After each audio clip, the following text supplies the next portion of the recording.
Yeah. Welcome to the 68th episode. It took us a long time to finally get an intro video to this, but we finally did it, guys. We finally did it. Yeah. Yes. Yes. So we are streaming both Rumble and YouTube and X or Twitter or whatever boomer idea of a name that you want to call it. I don't know.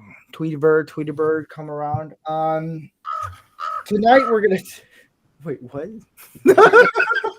Dude, there's a notification that popped up on my computer, and I heard that. I was like, "Whoa, that's a new feature." That was perfectly timed. I know, right? Let's go around the table and see how everyone's week's been. Tom, how's your week been? Busy, trying to keep busy, applying for more grants, coming up with new projects again. So my third episode from me and my AI are coming out this week. It's going to be about the ethics of humans and AI, especially with Elon Musk announcing his AI robots coming into stores next year. Because they're going to be the open. So I have an AI and me talking about the ethics of it. Is they're going to compromise human jobs? And a lot of any interesting questions we're bringing up. And she's come up with a point. So it's quite interesting. Going to be something that a lot of people are going to be scared about in the future, I think. So, yeah. There's a bird on repeat right now. I can mute the. Oh, it was you? I thought it was Jeff. Oh, that's the Jeff. I cannot control that. I thought that was Jeff. Presenting the Man-O-Rama mascot, Crow. I thought it was Jeff because he just had a twinkle in his eye when I mentioned it. He's gone. Innocent this time. Yeah. And I kept going, and I was like, "What's going on, guys?" Jeff, how's your week been? Since we're on YouTube, I won't use words. If you do, here's the thing: if you do, like, what's the worst gonna happen? I get banned from YouTube. I have a very, very special comment for Mother Nature. Oh, really? Oh, now I'm curious. There you go. What happened? Yeah, what happened? 23.5 inches of snow on Saturday. Hey. Oh, lovely. Damn. Now, this is not the Hunter Biden type snow. No, this is the bad snow. Oh, I'm lucky. Believe it or not, here in the East Coast of Canada, it's been a very good year for snow. We had like one storm. That was it. Tonight you get 20 feet of snow. Way to go. We got dumped on more than the moms behind the Circle K. It was that much white stuff all over the place. It was ridiculous. Gordy is not here to hear any of this. Oh, he's hanging out. Trust me. Okay. But other than that, yeah, I'm here. I'm alive. That's good. I'm glad you're here, man. I'm glad. I'm so glad you're back. Dead. Yeah, I'm glad that you're back, and it's been a while. It's fun having you here. Mike, how's your week been? Doing pretty good. Tested out a few things on the live show today. So besides like simultaneously broadcasting on Rumble and YouTube. But also did on X, and what a pleasant surprise. I mean, I just ended up getting a whole bunch more viewers. It was like kind of unbelievable. So yeah, there was that. I get to horrify everybody on X, which was great. Lots of raptors. Yeah, lots of raptors. So, that was fun. Let's see. And we're not getting any more snow or rain or anything like that here because it is above freezing here in Alberta, and things are looking very pleasant with snow melting once again after a week of having snow. So there we go. Yeah. On the other hand, just got a recent email from my mom about my dad again. So, I'm not going to say he's not doing well. He's just getting on in age. So I'll put it that way. So, Andy, how's your week been? Well, I woke up today and I was not on a bridge in Maryland. So that was a plus. Yeah, that was pretty shocking. That was okay. Any day that I wake up and I'm not falling into on a collapsing bridge, falling into a very cold river is a plus, and we should all take a moment to say, hey, you know what? Maybe my day's not that bad. Maybe it is, but but anyway, yeah. So pretty. I'm going to interject something here. I actually have a friend whose son was on the rescue for that because I grew up right outside that area. Oh, wow. So they were sharing some pictures earlier this morning that were just absolutely devastating.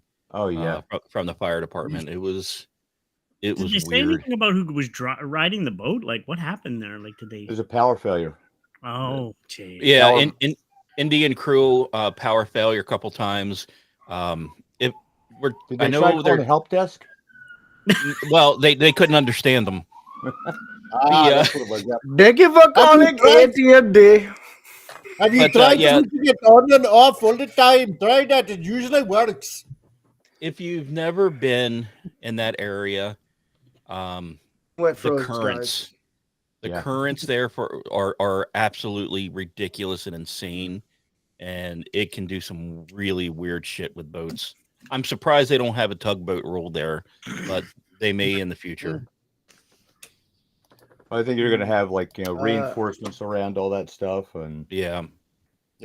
It's funny though. I remember there was a guy. I think somewhere around 2008, and they passed this $1 trillion infrastructure bill to work on all of those roads and bridges. How's it going for you? Yeah, we should get on that. It's only been see what happens. Yeah, it's you only saw what been 8 happened, years. God. Canadian Spider-Man, who is building something. How's your week been, man? Yeah, it's been really good. Thanks for asking. I've had a couple of live streams where I had the bonfire going, and just working around, working in the woods, getting the bonfire wood ready, and been getting the garden ready. I've got some starter plants inside, so lots of hot peppers. We're gonna have some spicy hot sauces this year. Been doing really well, thanks. Have you ever? Here's a question I have for you, since you like to one up me on this show, being manly. You building a log, eating a deer heart. Would you ever eat a ghost pepper? Would you ever have a Carolina Reaper? That's what it is. Well, I don't really respond well to dares because I'm not insecure, so daring me wouldn't do it. But if there was the money involved, for or sure, blonde. yeah, I'd do it for $20, yeah. And a blonde?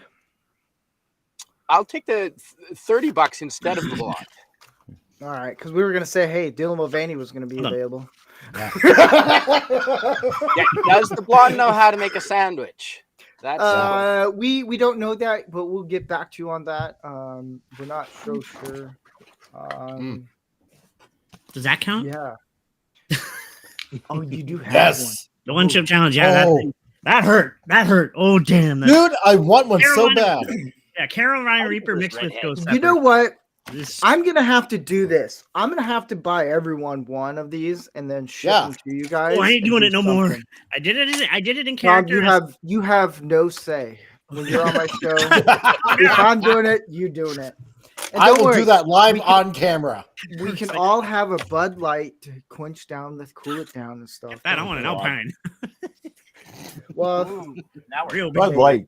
There's none of them in existence anymore. They all expired. I know. Yeah, exactly.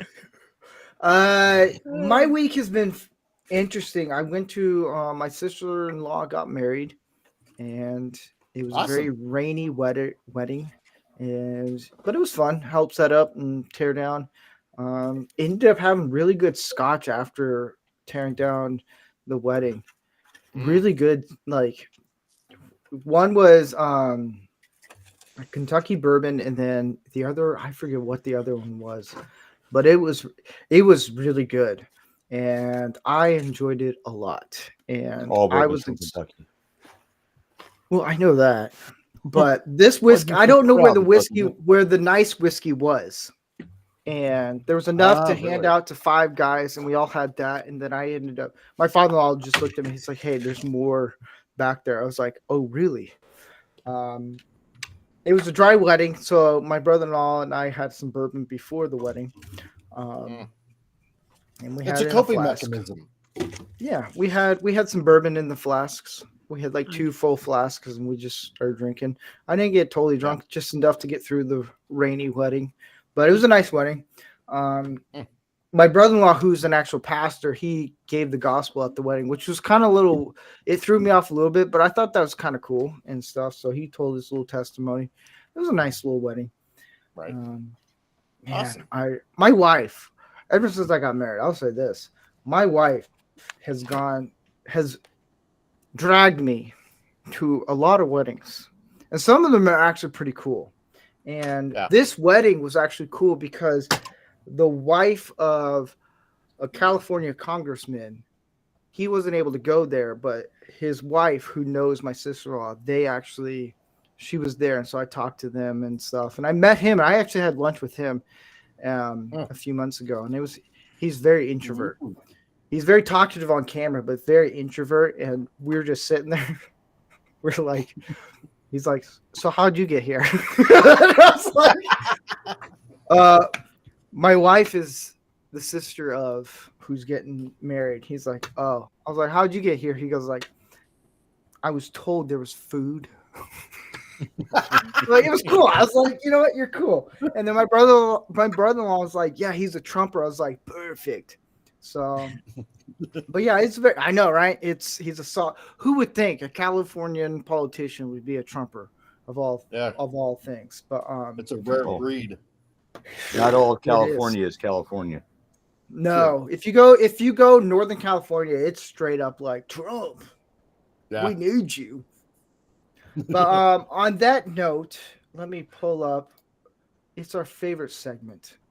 Awesome. I love this. It's always going to stay. It's confusing to find the tweets, but this is what we're doing, guys. This is what we're doing. Twitter. You know the time, the day, and the place. I don't know. I was trying to go in some kind of cool info place. Don't be that guy. Simps. I know as Canadian Spider-Man is building things. Yeah, he DM'd me. I think there's a tweet that just riled him up a bit, but we're gonna get into this, and it's gonna be fun, guys. Fun. Let's do it. Put the copy down. Presentation. Here we go. Man, the mouse still shows up. I don't get it, but here we go, guys. I know our faces in front of it. Okay, so I want to start out. I saw this for like a year. God really made me 5'6". What the WTF? And this person said he put the 6 inches somewhere else. And the guy said, "No, he did not." Well, he didn't say that he put it on you somewhere else. I know. This isn't a simp tweet. This is just pure comedy. I love this. It's 2 bros, I think, just became friends. Yeah. This is great. I love it. This is funny. If they weren't following each other before, they were after that. This is I love this. He got a lot of likes out of this. This is and I'm only 2 inches shorter than him, so yeah, I'm 5'6" myself. Yeah. I'm 5'4". So what you're saying is you didn't get the 6 inches. So what I'm hearing, I can neither deny or whatever. Yeah, exactly. Well, what I'm hearing is we need to change our theme song to "Hi Ho." We have life-size Rancor Steve. Yeah, we do right here. Is anyone on the panel over 5'6"? Yeah. I am 6'1.5". Y'all can just 6'1" here. Yeah, there we go. Yeah, there you go. Damn you, Tom. You know, Damn you. I need to get in Japan, it would suck for them. I need to Yeah. get shorter people on this show. But I'm Feel huge in Japan. normalized. I bet you do. Actually, one of my friends, he's like 6'2". He married a girl in Japan. And he's like towered over everybody. It was quite hilarious, actually, when he was there. I know that's my goal. I want to go to Japan someday and feel like Godzilla. All right, so here's the next tweet. These are the two that yeah. Here goes nothing. I'll blow this up for you guys. This one's just weird. God and Greater diamonds. than diamonds. Oh no, gold, not God. Gold. Yeah. Gold greater than diamonds. Gold greater than diamonds, and then this guy says greater than you. Wow, that's smooth. No. For a professor, he's not exactly like teaching the good lessons. What The do you worst part- guys? He How would really you? thinks that's a compliment. Yeah, he really does. It's stupid. But this one, this was the guy with a profile pic of him in a hoodie. yeah, it's Yeah. probably not even him. Mm. It's No. some guy from Detroit. Here's another one, and that's probably a dude. Polly lady, the pole lady is probably an actual dude. Not just Probably. Wait, yeah, does he understand math? Because that's actually insulting the woman. I No, know. Yeah, you got a point. He failed math multiple times. Well, I tell you yeah. how many multiple times, but he failed it, so it doesn't matter. Like, it Math doesn't is- really say that she's valuable. It says that gold and diamonds are better than you, but it doesn't say how much better. Like, you could be way down the list, lady. Yeah, especially Yeah. since there's 3 greater than symbols. That's pretty big space. That's pretty. Yeah, All right. yeah. He's like, whoa. One of All these right, things is not like the other. here it is, guys. All right, feast your eyes upon this whole shenanigans. My sister, I don't know why she does. I don't know why people do in all caps, but Yeah. there it is. My sister in her bridal dress. OMG, I'm gonna cry. Which is that's a good tweet, you know? Yeah. Yeah. There's nothing wrong with it. It's this schmuckaroo over here goes, let me put you in one too. Canadian Spider-Man. I think this is the one that you kind of went on a little rant for a little bit. Matchmaker. But yeah, I don't recommend. I wouldn't recommend marrying her. No, and why is she wearing a mask? Like, no, you're gonna have all kinds of mental trauma there. Yeah, I noticed that too. The mask. Yeah. Yeah, that's. But what do you- I'm sorry, but if you have face tattoos or or you wear a mask these days, you're just a whole handbag full of mental issues. But I want to get to what the guy said. I'm gonna put Oh my you God. in. I would like to put you in one. Yeah, no, I don't recommend marrying her. Her. Oh, that's him. horrible. First of all, guys, that no woman is going to respond positively to that because that is way over the top. That is so far over the top. Even if she might have been interested in, here's the thing, gentlemen. Even if she might have actually been interested in you, you go way over the top like that and say something that stupid. She's no longer interested. No, that's a red flag. Like, Whoa, no, wow. that is creepy, and I Yeah. that word is thrown around way too fucking much these days. Because he's creepy, but not if he's good looking. It's not creepy, is it? But in this No. case, that is so far over the top. That is just she's not. Even if she was interested in you, she no longer is. No, exactly. What he actually needs to do is find out how big the dowry is first. Obviously, he's Indian, and then see if you have permission from dad to marry her. To put How many her sheep in and the goat dowry. does he need? Exactly. Once again, we go back Well, to math. Yeah. If he has a sheep or a goat, he doesn't need her. This is also true. But the only gift he'll end up getting is syphilis. So I can say that on YouTube because Good that's old fact- Phyllis. Yeah, because that's science. So Exactly. We are on YouTube as well, aren't we? that's Better right. Share that, folks. If you're watching on YouTube, please share. You guys can hear Yes. me, right? No. Yes, Okay, I we hit can. the button. What? What? Yeah. What? Huh? Huh? I'm Huh? So, Andy, how would you approach the guy's tweet? Well, first of all, maybe he made a mistake, and maybe he thought she said, "Oh my God, my sister in a coffin," and I'm going to cry. And then he said, "Let me put you in one too." Now that would be creepier. So Yes. now, but we don't know the backstory. Maybe what if this guy's actually her boyfriend? What if it's like what if he's actually saying, "Hey, why don't we do this too? Because you're feeling all romantic and stuff."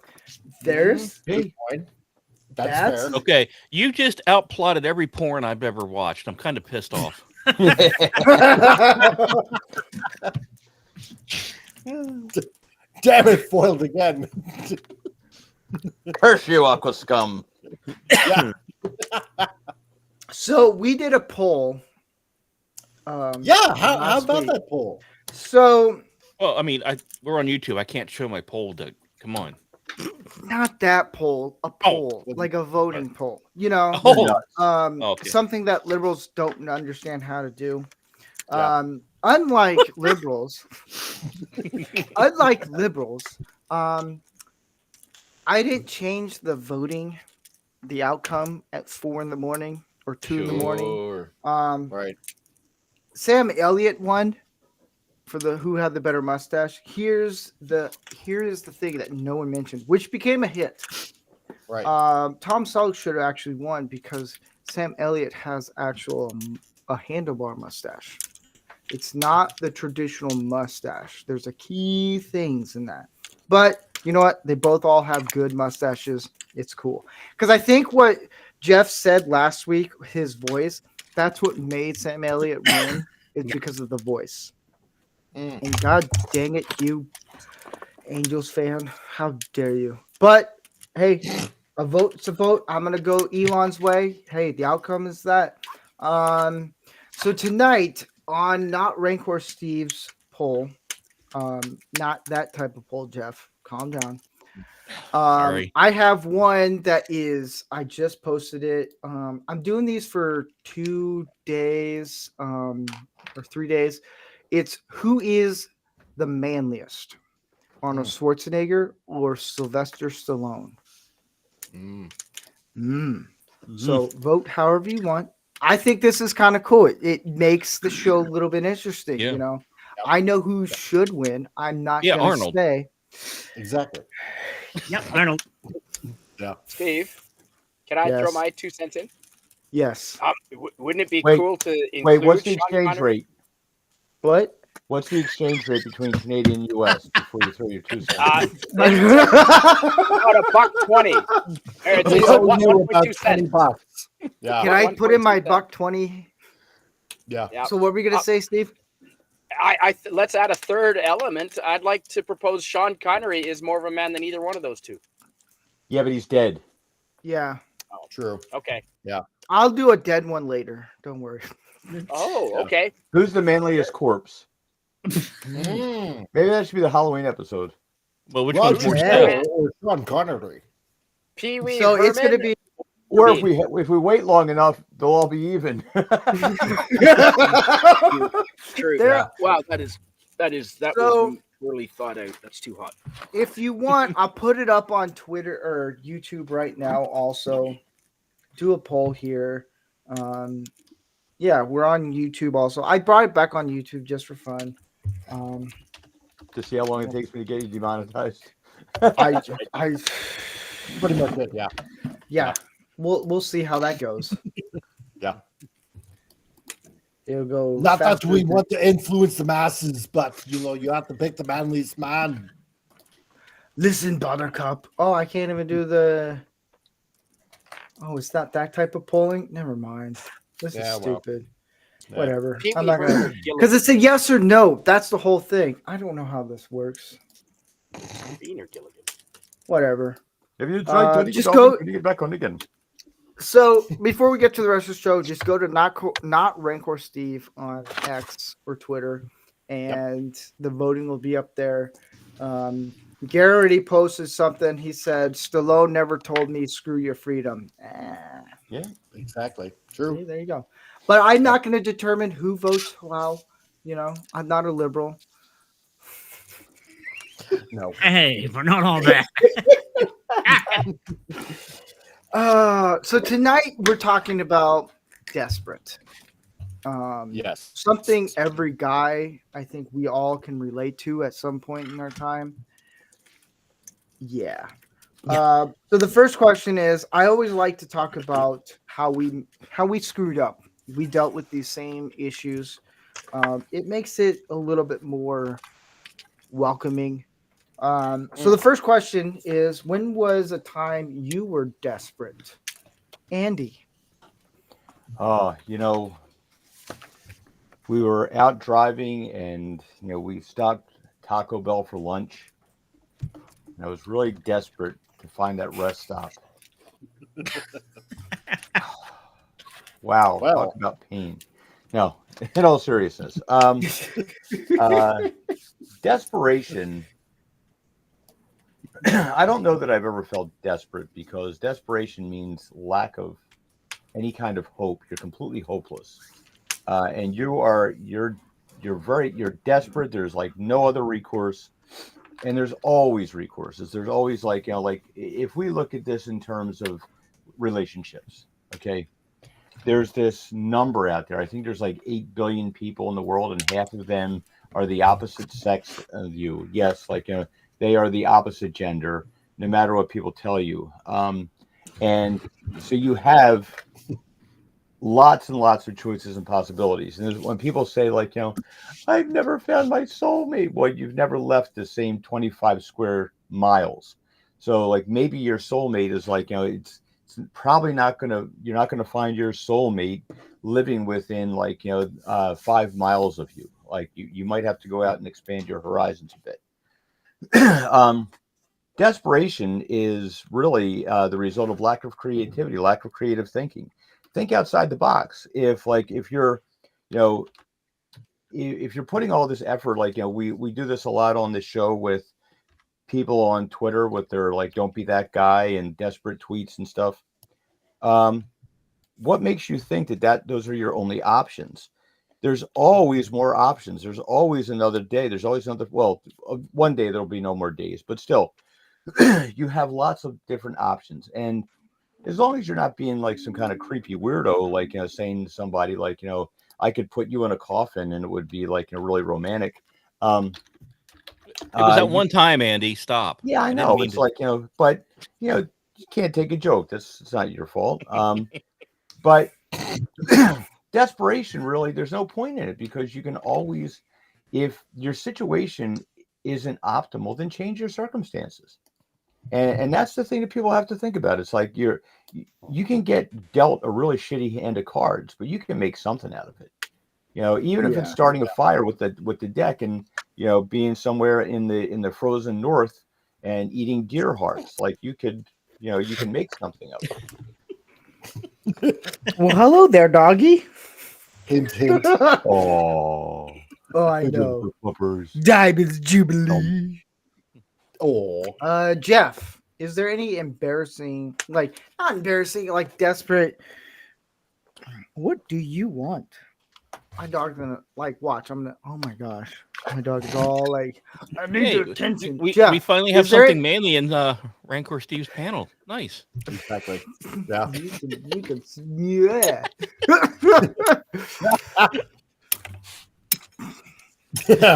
Jeff, is there any moment that you were desperate? One moment, Jeff. One. Yeah, one. In which? Yeah. Well, see, one. You can pick in it. which regard? Ooh, With women or others things? Anything that you can think of. I'm going to bring the mood down. Because of the week that it is. Yes. Okay. I, at one point, and if any man has ever been in the situation I have, that I was in 17 years ago, I was so desperate, I was willing to give up my own life to save others. and I gladly and if you've not heard John Rhys Davies speak, he was on the Michael Rosenbaum podcast I the listened to other that all this morning. day. Wow. Huh. And Yes. he talks about losing a kid. In Wow. his case, it was 5 days. He had his son for 5 days, Mm. Yep. and he speaks of it eloquently more than I could ever do because John Rhys Davies has a voice from God. That if you could have gone into a bathroom and gone boom to save your son, or in my case, sons, Yeah. it wouldn't have been a hesitation to do so. Mm-hmm. And knowing that you don't have that power makes you so desperate that you will try and do and seek anything possible to change that situation. And, you know, I won't mention the movie, although it's the original movie, so I'm going to say it. When Kirk says that he doesn't believe in a no-win situation, there are sometimes no-win situations, but it's how you handle it that makes it a win or a loss. Yeah. Wow. In the same case for any desperation scenario, it's how you handle it after the fact that changes it from being horrible to a life lesson. Wow. Yep. That's hard, man. That's great advice. That's great advice, Jeff. Because you know, the hardest. I've been to a lot of funerals, but the hardest one I've ever been to was a friend of my wife's. Her 2-year-old died of brain cancer, and just standing there with this little tiny casket goes by, especially after you're a parent, it's just devastating. And you know, you're really a shining example, Jeff, about resilience and, you know, struggling through things. There are a lot of people, and you would say that like a lot of people in that situation might feel really desperate and think about giving up. But in your case, you know, you certainly have something to live for now because you've got your son that, you know, without you wouldn't be here, and without you here wouldn't be the man he's growing into. Absolutely. So you have to think of that. How about you, Tom? What do you got? Me, I'll go with a girl. Might as well. It was 2004. I started college, graphic design. And I just first day in, you meet this one person. We sit at the park bench outside of the college, and I'm like, "Whoa, who is this person?" You know, just instinctively out of the blue, like, "Whoa!" She took me by off guard. She's just, you know, the looks and everything. But then I got to know her personality. We became really close friends really fast, and she became one of my best friends. People kept on asking, like, "You two dating?" You know. And then she moved me into her. She bought a trailer and said it's cheaper than an apartment, so she bought a trailer and a lot. So I was living in a homing thing, and she said, "No, move in with me and my friend." So I moved in with them. I fell for her hard after about 4 or 5 months. So, and I've never felt like that before. Like I always try to meet somebody, blah, blah, blah. But this person became like my best friend, everything. And I felt like they were the one. I hid it away for the longest time. And eventually I just had to say it. And sadly, it did ruin our friendship. Now we've been amicable since then, you know, and then it was awkward year 2 and 3 in college, but it was what it was. But I did try to reunite the friendship afterwards too, because he was my best friend. But sadly, it was a stupid thing to do. I was a little bit different back then. I've learned since then. You learn from those mistakes. We all do stupid things. I would say a lot of us have anyway, and at least I know I did. And I mean, it was nothing creepy or weird, but I did do stupid things. One night I was so depressed with another friend, I got drunk. I don't drink anymore, but when I drank a whole thing of wine, I was so I missed my friend. And I called her and I left a stupid message on her phone. It was the dumbest thing I ever did. I'll admit to it. You know, I mean, I've grown from that sense and try to be a better person. But yeah, I thought it just felt like that was a desperate attempt at trying to meet the right person. It felt the right time, but I went about it stupid ways and it was childish. And I mean, I've learned from it since then. And again, we've been amicable since then. The last day of college, actually, I said sorry. She's like, "Don't worry about it. Just don't be so desperate towards another person and just try to believe in yourself." And you know, and she helped me. But I found that was pretty desperate. So yeah. And who else do we have here? Spuddy. What about Spidey, you? Yeah, probably. I would say. I think it was the second year I was living in Whistler Ski Resort. I just moved out from New Brunswick, and so I didn't know. Like I was still tucking my shirt in. I didn't know how to fit in with BC. And I had no idea how to do the things that snowboarders party. The party aspect. Like I had worked. I had my own business in New Brunswick. I had studied. I didn't drink. I didn't smoke. So moved out to Whistler, and I had to learn how to go through high school. Except I was 27 or something. So there was this one girl from Australia, and we became friends. And like you said, we were really quite good friends. And she didn't. She got booted out of her place. So me, like a simp, let her move in.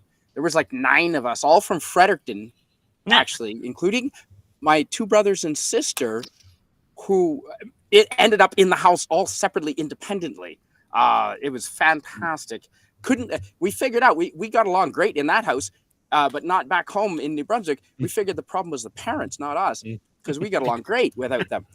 And so we had 9 of us, and I let her move in and share my room. Like we were sharing the same bed for like a month or a few weeks at least. And I was thinking that I was maybe making some progress with her, but we moved into the friend zone, I think, on day 2, because we're about the same height. And I noticed her friends since then, her boyfriends, her love interests since then have all been 6 foot tall. And I should have known, because I overheard a conversation, and she was asked, what are the 2 things you look for in a guy? And the first thing, she was from Sydney, Australia, and the first 2 things she said were watch and shoes. So there you go. It wasn't eyes or personality. It was watch and shoes. So I should have known. And she ended up hooking up, actually, before she left the house. She found a place to live. Before she left, we never did have any romantic interest, although I was hoping. And I never made a move on her because, a gentleman, all that sort of thing. And I didn't want to be accused of anything. She ended up going out with another housemate from Fredericton. He's like 6'4", I think. So yeah, ended up, and he's got a reputation with the ladies. So I was totally used for that situation, and I think she still owes me like $200. Yeah, it was crazy. You're not getting that back. Yeah, man, No. So I left to go backpacking, and I left a few things. And I went to go backpacking, around Australia, and I've met her a few times since. I should have known better. We're still friends, but I got played hard, Like I don't do anything for her anymore unless there's money involved or a blowjob. Ooh. And now we know the rest of the story. Yeah. Oh man. Well, let's see. But who did I miss as I was taking the dog out to the bathroom? I'm dog the last duties. one. You're the last one? I'm the last man. one. Yes. Yeah. Are you desperate to And give out keeping up your... with you here. Yeah. So, So what was the time that you were desperate? Go collect. oh my God. You know what? This is going to be actually kind of embarrassing, but I think pretty much the whole time I was going to school, like seriously, through elementary school, through high school, not so much college. I did pretty good in college, when it came to making friends and all that, but it was most certainly going through public school. Because there was a few factors that were kind of involved, being in a small town in New Brunswick in St. Andrews by the Sea. And, Beautiful. And where my parents were, German and Austrian, especially like in late 70s, early 80s, and going through the 80s and stuff like that, there was this mentality that, Germans were just evil people, obviously still. And that got transferred to, obviously, the parents, and most of them taught in school. And of course, parents talk, and therefore kids listen. And therefore, my brother and I, we were we were treated like shit, but not just the students, but by the teachers as well.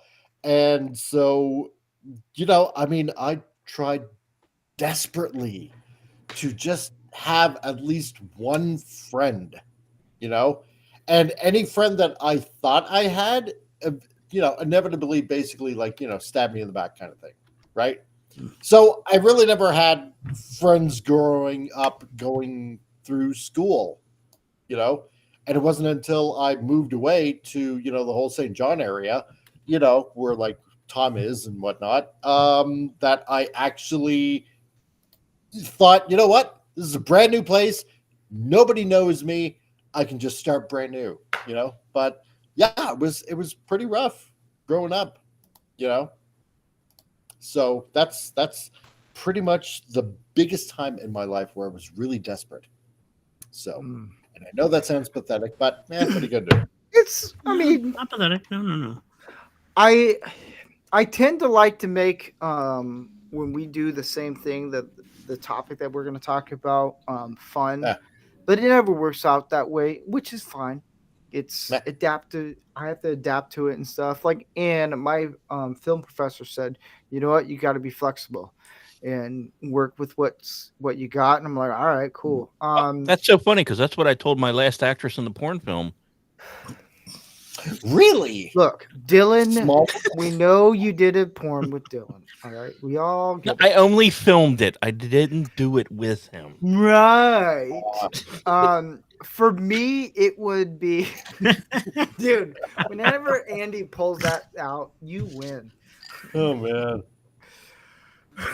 You're muted. That's only at parties.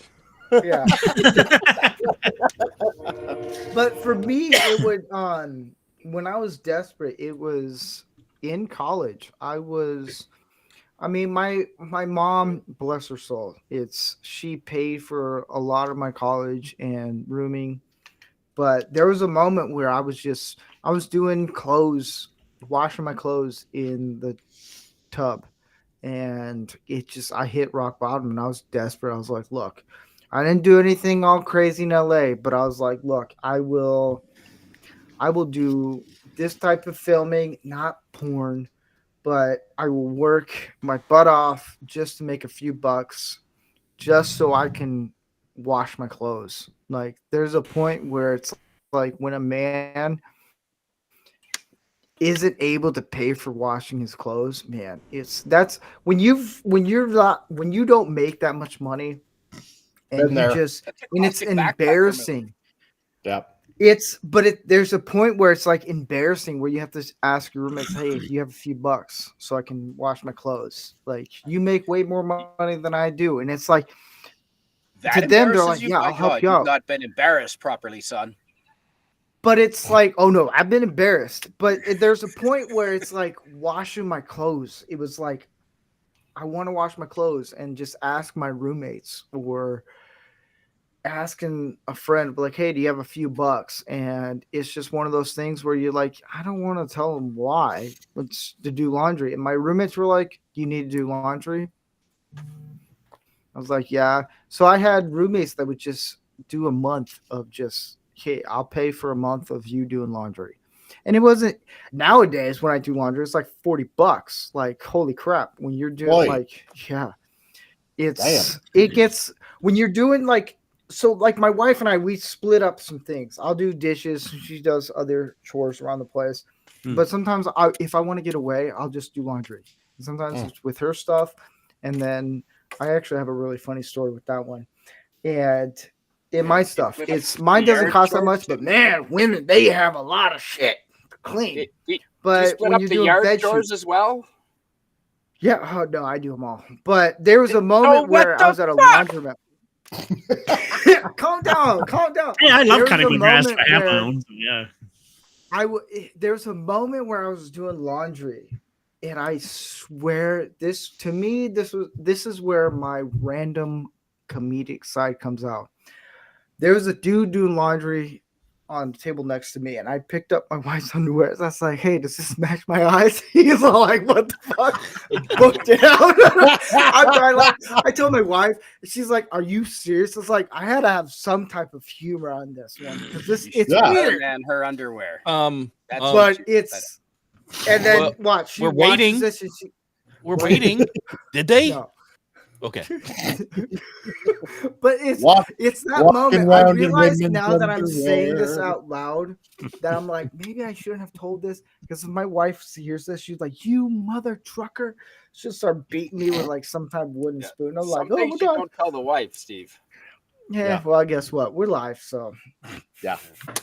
to me, it's a funny story because it's another dude. It's like he got wigged out. He's all like, "Well, what?" I don't know. To me, it's funny. Anyways, so that was my whole thing. Being desperate of like doing laundry. It's like, man, it's like when you're a college student and you're pretty much poor, broke, and you're like, I got no money to my name. It's like, dude, you're willing to do anything of like that's morally good in my books. Of like, hey, I will clean your car for like $10 so I can wash my clothes. I understand, man, washing your clothes. It's having clean clothes is so I love it. And they're done that. It sucks when you don't have it. Yeah. Like, yep. It's I think a lot of guys who are watching are like, well, whatever. I was like, trust me, when you get to a certain age in your 20s, you're gonna realize how like is a bottle of whiskey worth it or laundry? Exactly. Laundry. Whiskey. That's a dumb question. Because here's the thing. Here's the thing, guys. You have the whiskey. After the whiskey, you don't care always anymore. Hold up. That's right. Steve. But here's the thing. When you're a single guy in college, it does matter. But here's the thing. You just get another guy who has a bottle of whiskey. Be like, hey, Here, how you doing? Remember, pee is sterile. Drink enough whiskey and you can wash your clothes. Yeah. Yeah, that is true. Everclear. Yeah. On the other hand, P. Diddy isn't sterile. And he's gone. I put him in the tags. I was avoiding that, but all right. Yeah, You're he's not welcome. sterile, all right. That's one thing. When I found an apartment, I always Which had to- island is he at? I want to know. Which island is he at? Probably Tobago. Is he at Jay-Z's or P. Diddy's? Which one? Now, I get my own house, I will get laundry facilities, but I always try to find apartments with them included because it saves so much time. It really does. I wish I could have done that. Oh yeah, Yeah. it's just Or you wouldn't have been kicked out of a laundry place like me for being white. And they just said he's stealing clothes. What? Yeah, well, I got racially profiled in a Mexican laundry place. Who would have thought? Yeah. People who want money. Do not try. Anyways, we're gonna get down to the nitty gritty of things. The two questions I have that actually will help guys not be desperate, because I know 2 years from now someone's gonna be desperate and they're gonna find this episode and they're like, "Holy crap! I learned so much in an hour." See what happens when you get a bunch of guys. You learn things. Scary. Someone in the chat said, "Where did Andy go?" He probably dog things or something like that. Yeah, Probably. he'll be back. All right. Here's the first question, and we'll go around the table. What is a downside to being desperate? Ooh. And I think some of you guys might have picked up on that a little bit, which happens, but it's okay. Mike, what is the downside to being desperate? Downside to being desperate. Well, people will definitely know how far they can go with you in order to get things out of you, especially when you're desperate. Because, eventually these people are going to come with, certain favors. Let's put it that way. Certain favors where they're like, hey, remember that thing I did for you, when you were like absolutely desperate for, X situation or something like that, and that's when you realize when you have some friends that are just total and unequivocal douchebags. And, and they'll end up putting you in particular situations where you feel totally uncomfortable, totally out of your wheelhouse. And, and they'll just do things to you because they'll know how far they can end up pushing you out of that desperation that you've Thank you, had. Andy. Thank you. And on the positive note, however, of that question, you definitely find out really who your friends are, and which ones to avoid. Yes. Yeah. Tom, looking like you're about to eat an edible right now. No. I'm Is at this the left worth tonight. it? Not tonight. No. Days. Now, what was the worded question exactly again? Totally. What is a downside to being desperate? Desperate. Not as much a downside, but an upside as I learned the person I don't want to be. But the downside of it is sometimes you feel at your lowest point. Sometimes you can feel lost. You're like, and what am I doing? And I felt lost. I was super depressed during college during the second and third year after that incident that happened I was mentioning earlier. And it just, as like, I questioned myself, am I a good human? What is wrong with me? What is, and what you hit rock bottom sometimes when you get that desperate. But then I find if to turn around to the positive side, to add to that negative side, is I learned who I don't need to be. I learned, okay, I'm got to learn to better myself this way, be more confident in this, and don't do more of this because, like I said, I regretted the way I acted. I lost a great friend. It was kind of immature the way I went about it, and I have to admit to myself, I did stupid things. I was just stupid.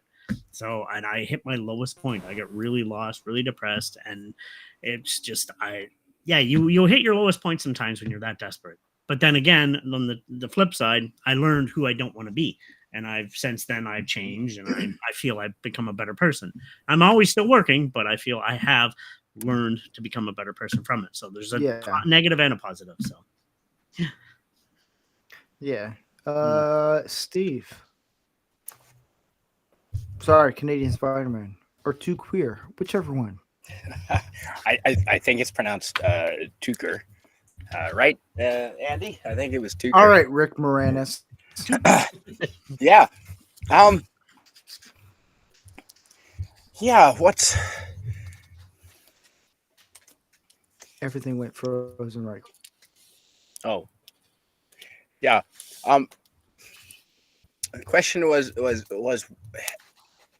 how can a man avoid being desperate? Or it's what is the downside of being desperate?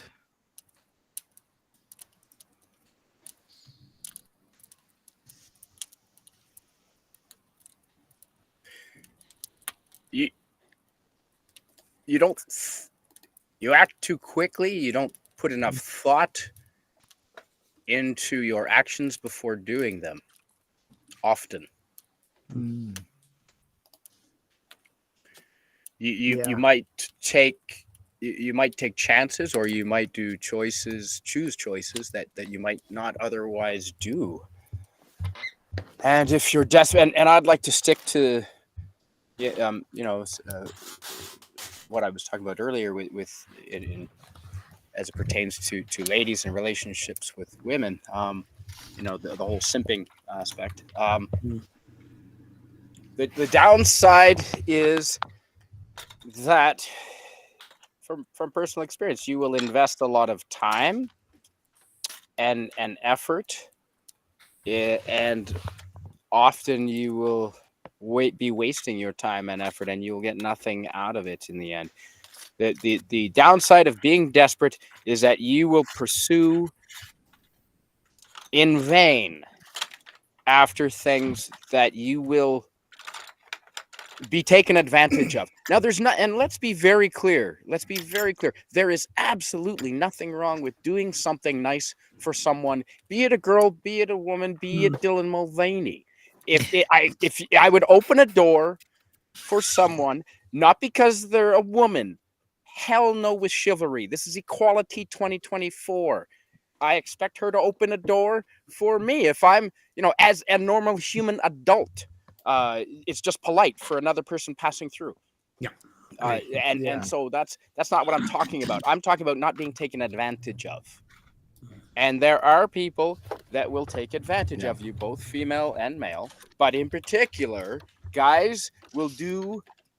It's particularly bad for women because guys will do stuff for women that they wouldn't do for guys. They wouldn't. Yeah. Guys No, will 100%. do stupid things for ladies, and so they can easily be more easily exploited and lose a lot more. So that's the downside. You're going to be taken advantage of. You're not going to be respected, because if you think someone taking advantage, someone you're simping to is going to respect you, I'm sorry, you're not going to win her over. No matter how long. Now, eventually, some girls do to end up going with the guy, but only to take advantage of his resources. And she doesn't love him. She doesn't, respect him, and she will cheat on him should the opportunity arise. Yeah. Andy. The nature of your question assumes that there is a positive side to desperation. Now, I didn't think about that. Okay. Desperation comes from a place where you feel like you have no other alternatives, and there are always alternatives. Now, yes, in certain situations, like there's, your house is caving in on you, and sometimes the only thing you can do is bend over and kiss your ass goodbye. But by and large, those are rare circumstances. The best thing you can do is to, number one, always know what you're willing to lose, know what you're willing to give up and what you're not willing to give up. When you think to yourself about what's the win in a given situation and what is the loss, if you're willing to take a chance, then it's not a loss. You've gained. Everyone here has shared stories where they took a chance, didn't work out, but they gained knowledge and they gained wisdom from it. And that will help you in the next run. Like when you're young, you're going to feel desperate about things because you just don't know the possibilities that are there to you. You don't know what's available to you. As you get older and observe other people, the best thing you can do is observe people and watch how they behave. You're going to see examples of what to do and what not to do. You're going to try things that work for somebody that's not going to work for you. All right, no big deal. You try something different. Find your way to do things. But every desperation, it's like Steve said, that when you're not thinking clearly, you're not going to make good decisions. It's why you don't try not to drink to excess or get yourself completely obliterated that like you can't function. You're not going to make good decisions. Don't be overly emotional. Keep your wits about you. You're going to do stupid things. That's how you go up to, like, you see the girl you like and she's out with some monster and his friends on the football team, and you want to go up there and and tell this guy he's an asshole or something like that. So not only are you going to get pounded by him, you're going to get laughed at by everybody else. And even if you do win, you're not going to beat up his football team friend. So have a little bit of awareness before you act. Desperation is really the result of lack of planning and lack of foresight, where you can predict something happening. So look ahead, look what's coming down the road. Don't just see what's right there. Don't try to just take the easiest opportunity. Take a look at things. You be objective. Don't put yourself into a situation where you need to feel desperate. That's probably the best lesson that desperation can give you, is that once you feel desperate, you never ever want to feel it again, and you will do pretty much anything to not feel that way. Yeah. Jeff. Desperation is, I think there's many levels of it. When I was in high school, I desperately wanted to be appreciated for my music ability. And when I wasn't, I would get angry, I would get frustrated, and I would get pissed off at people. But it wasn't until a few months after the worst desperation when we were at a competition and my fellow saxophone players looked at someone that was on stage and goes, "Oh my God, he's good." And I'm sitting here looking at him going, I'm better than him. I really am better than him. But no one knew because I never demonstrated it. So my desperation was more about me hiding what I could do than it was about feeling like I was, not being viewed as I should have been. It was because I was doing it to myself. And noticing how desperate I was to get noticed for my musical ability, and then later in life as a hockey player, it turned into a fuel to be motivated. Like, why aren't they noticing me? Why are they, why do they not know I'm such a good saxophone player or I'm such a good goalie? Well, you know what? I'm gonna effing prove it to them, and I'm gonna work harder. I'm going to invest more time into it because A, I love it, and B, and the hardest part of it all, and I think it applies with a lot of desperation,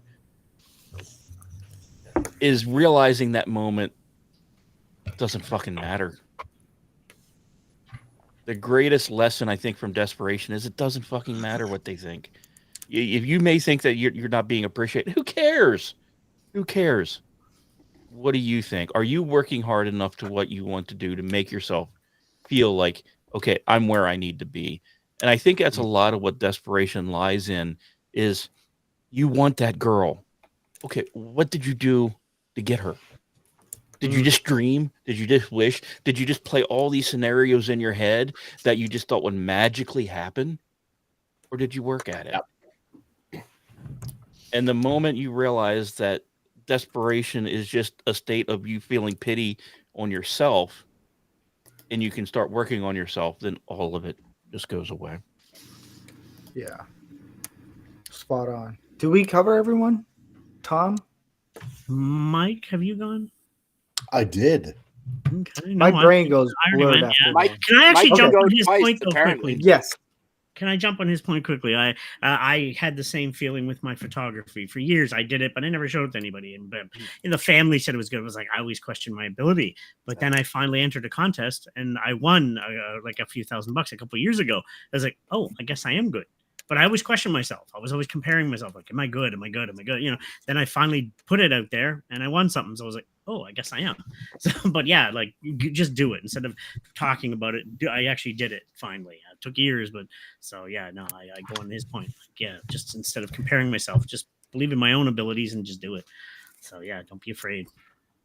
I think with me, it's when I look at this, I didn't really realize that, hey, there can be some positives to the being desperate. I didn't really think of that. I was kind of looking at the negative side of it. For me, it's when you get desperate, people notice it and they avoid you. It's that kind of that cancer, like that toxic is the better choice. I hate using the word toxic, but toxic where in the sense of we don't want to be around that person because they're so desperate for everything. Yeah. And there are guys that are like that probably watch this show they play video games. Nothing wrong with playing video games. I do it every once in a while. Not as much. I think I played Call of Duty last night for the first time in a few months. I was drunk-ish playing it. I was like, man, I'm really bad. But there are some guys out there that I guess for me it was desperate in the sense of dating, of how do I approach women? Do I need to do this? Do I need to do that? No, it's when guys realize you've trained yourself for years for one date. how get a job, well dressed, well groomed, good hygienes, like all the like. I think women don't understand how much a guy goes through to do this one date. Yep. We spend years, and I didn't really think about this. I watched a video on YouTube and someone broke it down. I was like, holy crap.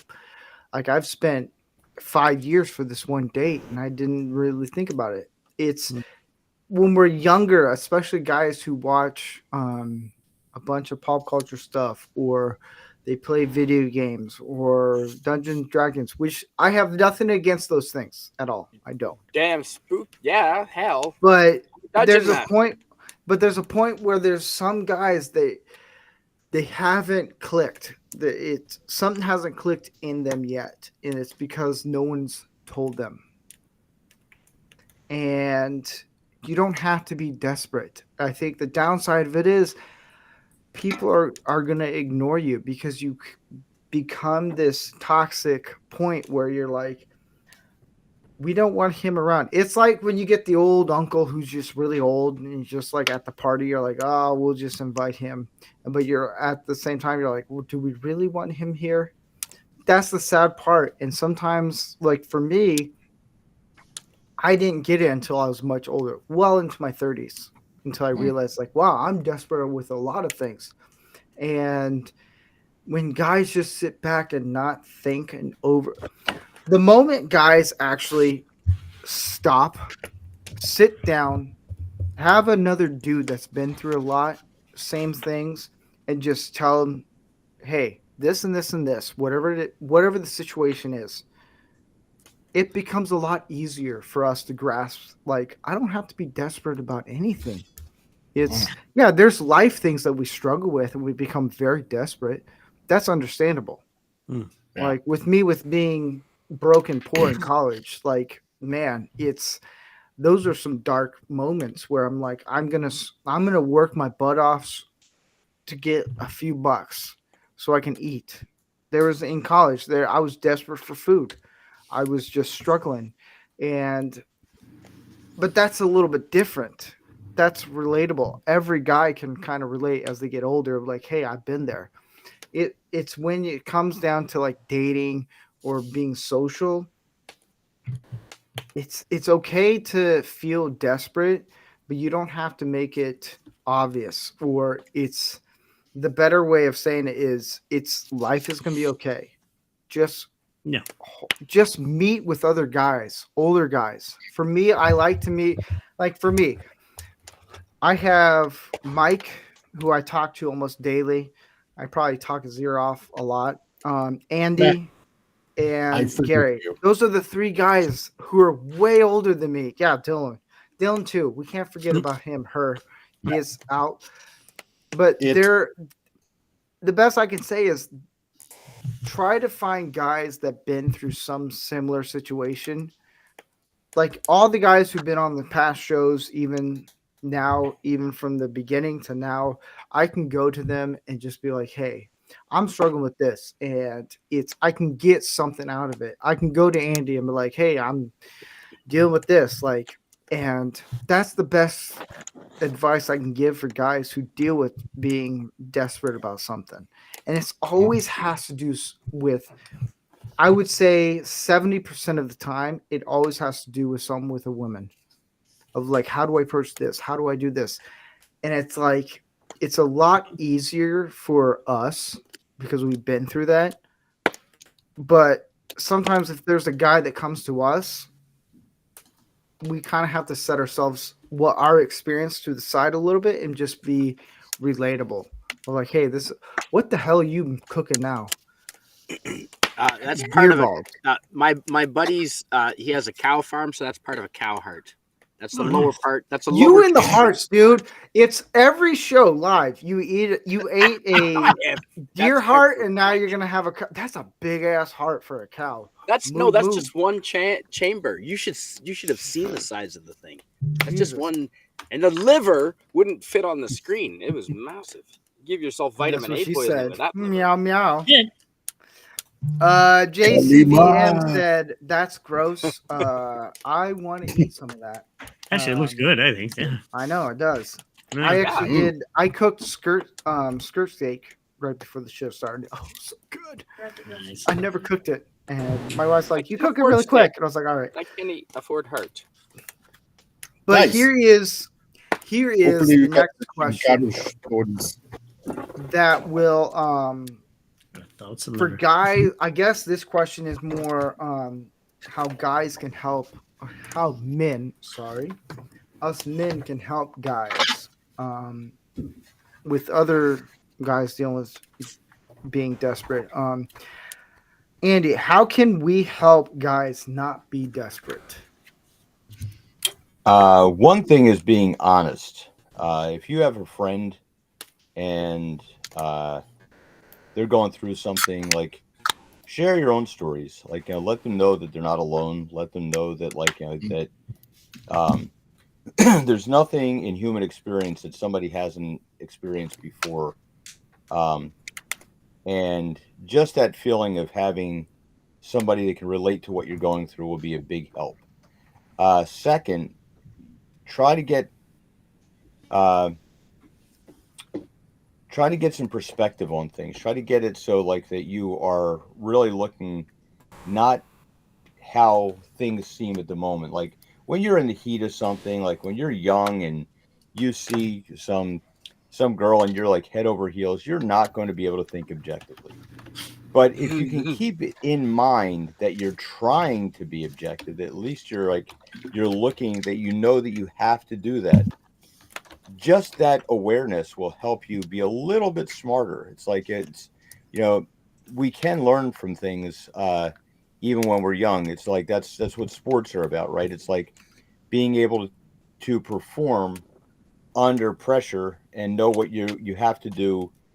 It's not necessarily what you want to do. Like, you're playing football and you may want to really clobber a guy on the other team because he pissed you off or said something to you, but that's not necessarily helping you win the game. And there's examples out there of how you can control what it is you're feeling and how you're reacting to it. And that's really what the cause of desperation is feeling that you have no recourse. But if you can keep yourself a little bit more plugged in and a little bit more aware, you'll start to see possibilities and potentials. And when you can make somebody else aware that they're there, and listen, it's not going to be easy. Sometimes you have to tell people hard truths, and they're not going to want to hear it.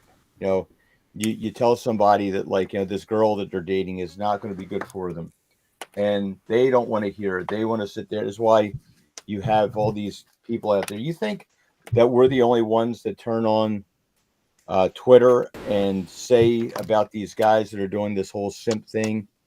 And there's people in their lives that are telling them to not do that, but they're not listening to them. They think they know better. They think it's going to work out. They think this one will be different. And eventually, I'm sure that there's one case in a million that works out that way, but by and large, it's very, very few. So that's what you can do. If you want to help somebody, be honest with them, start showing them some different outcomes and different possibilities, and don't be a dick and say, "I told you so." Well, maybe it'll be a little bit of a dick to say, "I told you so," but don't rub it in too much. Yeah. Jeff. A lot of what Andy said, honesty. I have found humor. I mean, that is I go to that too much, but humor is a great way to demonstrate to them how bad it is. I know my son, thankfully, has picked up on some of this. And when one of his friends, they dating this girl in high school, and they broke up after a couple weeks dating, one of the things he told his best friend was like, "Dude, you're 15. You're not marrying her. Get over it." Good And advice. that's Yeah. when he told me he said that, I won't lie. I shed a little tear, that holy hell, I'm raising a good kid. Yeah. But yeah, just sometimes straight to the point, say, "Hey, dude, It's okay, or you're doing this. Why are you doing this? Make jokes. Make you know. I have found sometimes people learn better with humor than straight fact. If you can twist it with a little bit of humor, they pay attention and it might resonate a little bit more. And I've done it from my lowest point. I've used humor to break the ice with people who didn't know how to approach me after my twins, because it goes on both sides. They could see that I was in a bad shape, but they had no idea how to help me. So I would use humor, and one of the greatest jokes I have ever told, in my opinion, was, I said, I'm sorry my twins didn't make it because I really wanted to do an experiment. And people would go, what kind of experiment did you want to do on your twins? I'm like, well, I wanted to circumcise one and not circumcise the other. That way, if they ever got in trouble, I just had to pull their pants down to see who did it. And it broke the ice. That's not bad. Several layers of ice at once. Yes. Yeah. So I have found humor in both directions of desperation or bad places works great. So don't be afraid to use that. And then everything Andy touched on, spot on. Yeah. Mike. Yeah. I try to come across, if somebody's asking me these kind of things, of friends, co-workers, people that I know that are in a desperate situation of any sort. The only thing I can do is just really try to tell it from a personal view, right? Because like many of these guys here on this panel, and I'm sure like quite a few of them in the chat, we've gone through multiple situations where we've all been pretty desperate about one thing or another. And the only way I can try to help someone is through personal experience, no matter what the situation is. And, that way I can just try to convey the message to whoever it is I'm talking to is, you're not alone. You're not the first, and you're certainly not going to be the last. Mm-hmm. Depending on whatever situation that it is that you find yourself in, that you're desperate about, right? Because I've been there too. I am not, I am certainly not Jesus, and I am not perfect, and I have been desperate about a lot of things. Whether it's been try to make friends or dating, relationships of any sort, whether it was either trying to get a job or keep a job, or, even now where I have a shop, there were times I was desperate to get a client, just many different types of situations. And if I can help someone by relating to them in some way through a personal experience that I've had, then I don't mind sharing, what some people might see as an embarrassing situation or something like that, because I believe that hopefully it'll show a person that this is not the be all and end all of whatever situation that you're in. You're gonna get past this.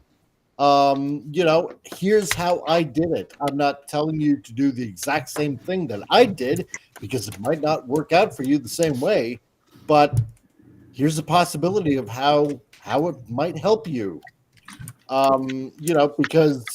Because I've been there. I know what it feels like, and it feels like crap.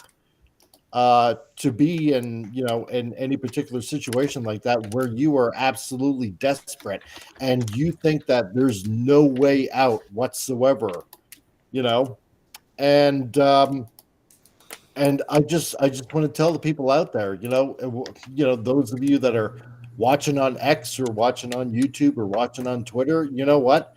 The situation is not as desperate as it may seem. Yeah, when you're in the moment, it definitely feels like that. That there's no way out. Yeah. But you know what? There is. You just gotta keep a cool, calm, collective head on your shoulders. Sometimes you gotta take a step back from the situation.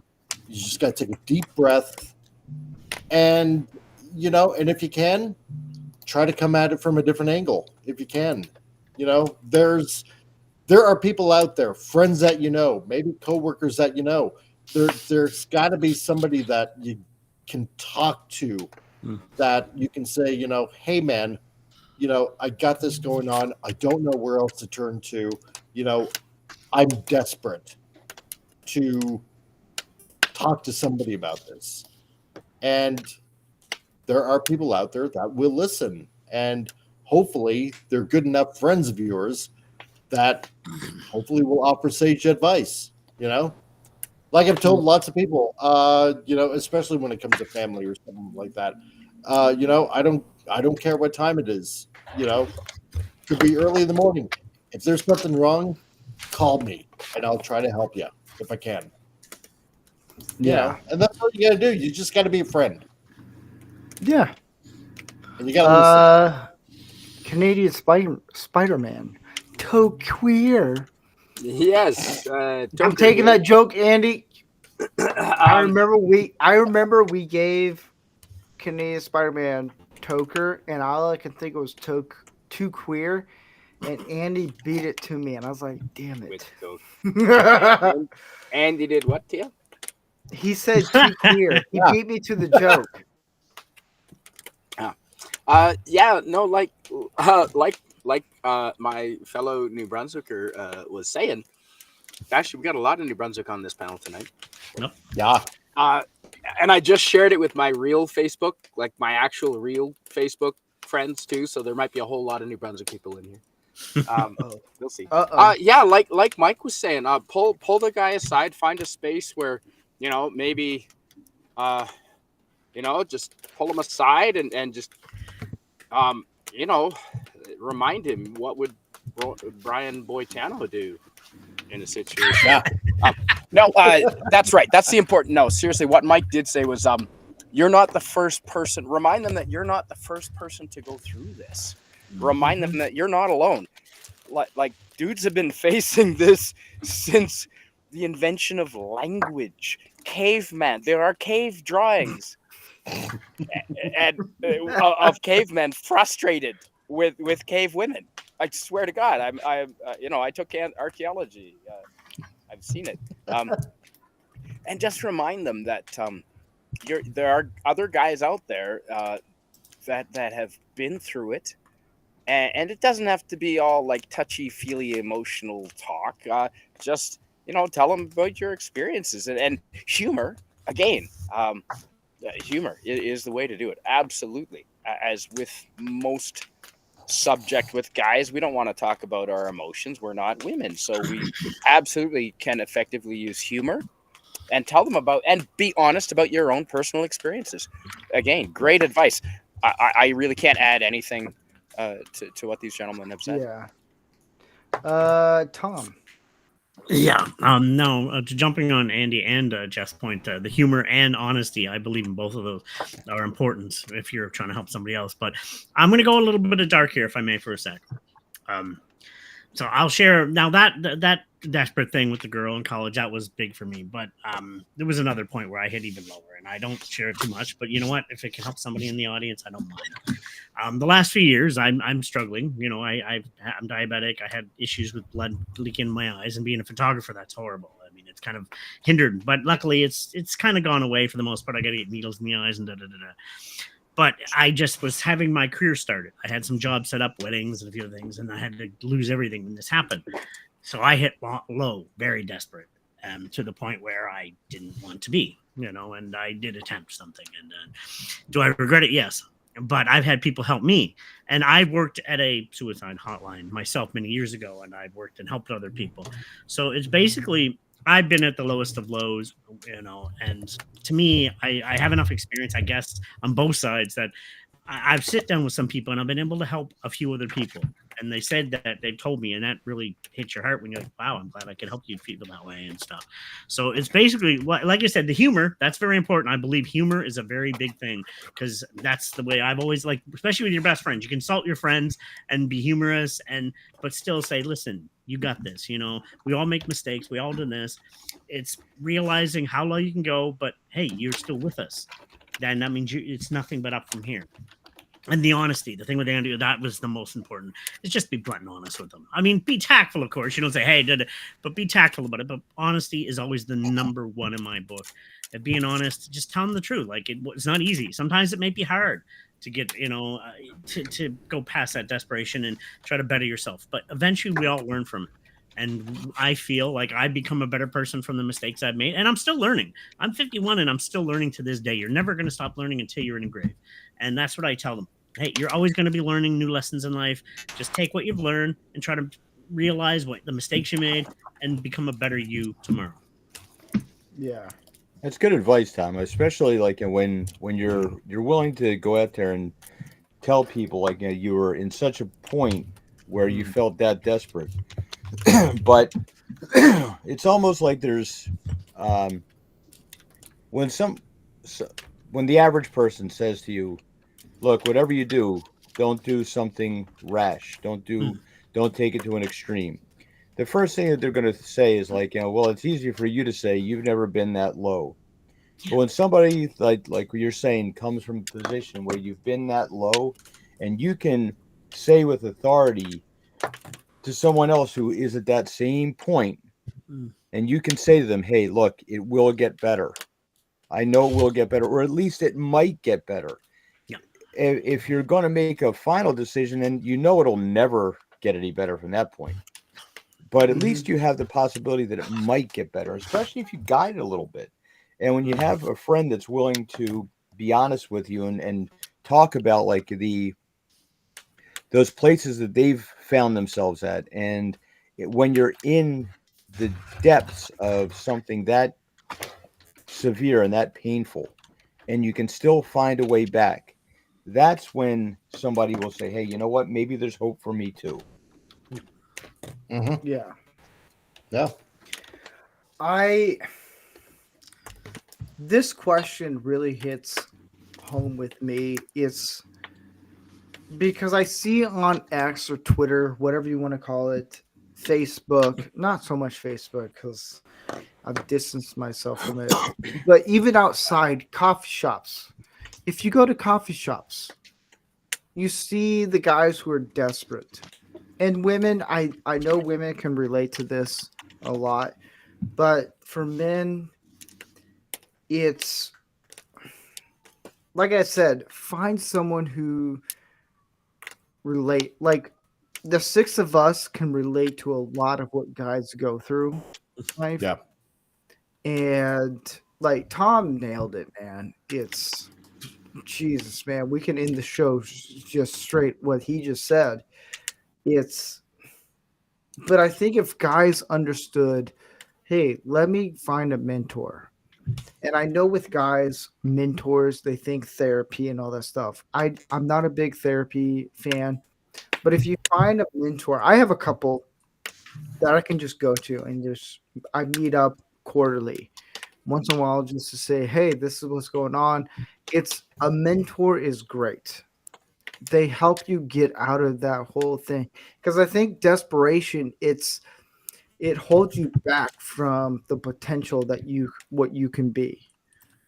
And if you just sit there and just allow, oh, is this chick? How am I going to talk to this person? I really want to date. I really want to do this. I want to really do that. When it comes to like dating, man, just take a chill pill the size of Canada and just there's how many people on the planet? You'll find someone, I guarantee you. And just remember, Yeah, If nothing else, ASU has a list of pricing. they do. We got it. We got to post a link every once Yeah. in a while. What's ASU? Oh, that a- oh, Is that a Just political remember. thing? Arizona America? State University. Yep. You know, America's not the only country in the world. yeah, but we're the Yeah, but You know Arizona about State that. University is the Just so only you one know. that publishes Hold up, hooker prices. Hold up. Let's be honest here. America, we're pretty goddamn cool. Hey, so we. Hey, there's 3 Canadians. We here. might be mentally We're all cool. retarded, Yeah. but you know, Without We- Canadian we got our shit Velcro, together. you'd be screwed. yeah, Because your president wouldn't be able to do his own shoes. Yeah. yeah. But no, Just remember, it's Canada that's on top. You're Yeah, suggesting well- he does his own shoes. yeah. Yeah. No, is true. Steve, there is. I'll send you. We'll send you a link to ASU. It's pretty funny. It's It is. baffling. I looked at it. It's real. Well, do you know about Guelph I University? really never thought a college would actually God. post it, but they did. Good old Guelph. Mhm. St. Yeah. FX? And The actual. I Ryerson. I think before we get to tip of the hat, I think guys, if you're feeling They don't like, know hey, anything. I'm desperate of trying to get a date, trying to whatever it is, talk to someone who's a little older, who's been through a lot, and Has who anyone has here had- experience. Yes, Has anyone here had to I was on a take- roll, man. No. Oh, no. What Sorry, was go your- ahead. What was your It's question? your show. I Well, know. like how desperate? I mean, there are degrees, right? When you're talking Yeah. about ladies and dating, especially in high school. Has anyone here? And I'm sorry if this is embarrassing, but say the truth. Has anyone here had to take their sister, aunt, or mom as their date to their high school prom, graduation? No. No. No. Is Because there that's something you really need to like tell us? that's the really. No comment. That's Lowest. bottom of the barrel, Cracker Barrel. Desperate. No comment. So there's That's a point Chinese where knockoff desperate. That is really So, low. the only way I That's can like relate to fucking an apple that. pie low. Hey, the only way I can relate to that is, like, I was homeschooled through grade school, pretty much up to college.